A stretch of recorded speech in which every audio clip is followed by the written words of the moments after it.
தேனி மக்களவை தொகுதியில் போட்டியிடும் அதிமுக வேட்பாளர் நாராயணசாமி மதுரை மாவட்டம் அலங்காநல்லூர் அருகே குமாரம் பகுதியில் எதிர்க்கட்சி துணைத் தலைவர் RB உதயகுமாருடன் இணைந்து தேர்தல் பரப்புரை செய்தார்.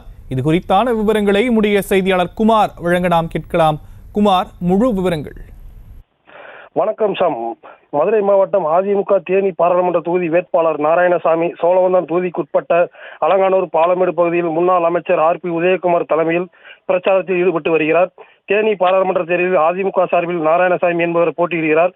கடந்த வாரம் வேட்புமனு தாக்கல் செய்திருந்த நிலையில் முதற்கட்டமாக தேனி பாராளுமன்ற தொகுதிக்குட்பட்ட சோழவந்தான் சட்டமன்ற தொகுதியில் அலங்காநல்லூர் பாலமேடு பகுதியில் உள்ள பல்வேறு பகுதியில் இன்று முன்னாள் அமைச்சர் எதிர்க்கட்சி துணைத் தலைவர் RB உதயகுமார் தலைமையில் மக்களுடன் வாக்கு சேகரிப்பில் ஈடுபட்டு வருகிறார்.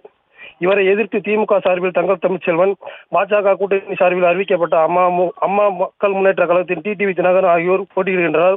பாராளுமன்ற தேர்தலை பொறுத்தவரை தற்போது மும்முனை போட்டியாக இருக்கும் என கருதப்படுகிறது. கடந்த 2019ஆம் ஆண்டு நடைபெற்ற பாராளுமன்ற தேர்தலில் தேனி மக்கள் தொகுதியில் முன்னாள் முதல்வர் OPS மகன் ரவீந்திரநாத் அதிமுக சார்பில் தமிழகத்தில் ஒரே இடத்தில் கைப்பற்றியிருந்த நிலையில் இம்முறை அதிமுக கைப்பற்றும் என தொண்டர்கள் தீவிர பிரச்சாரத்தில் ஈடுபட்டு வருகின்றனர். அதிமுக சார்பில் முன்னாள் அமைச்சர் உதயகுமார் தலைமையில் வேட்பாளர் நாராயணசாமி வீடு வீடாக சென்று நேரடியாக வாக்கு சேகரித்து வருகிறார். சாம், விவரங்களுக்கு நன்றி குமார்.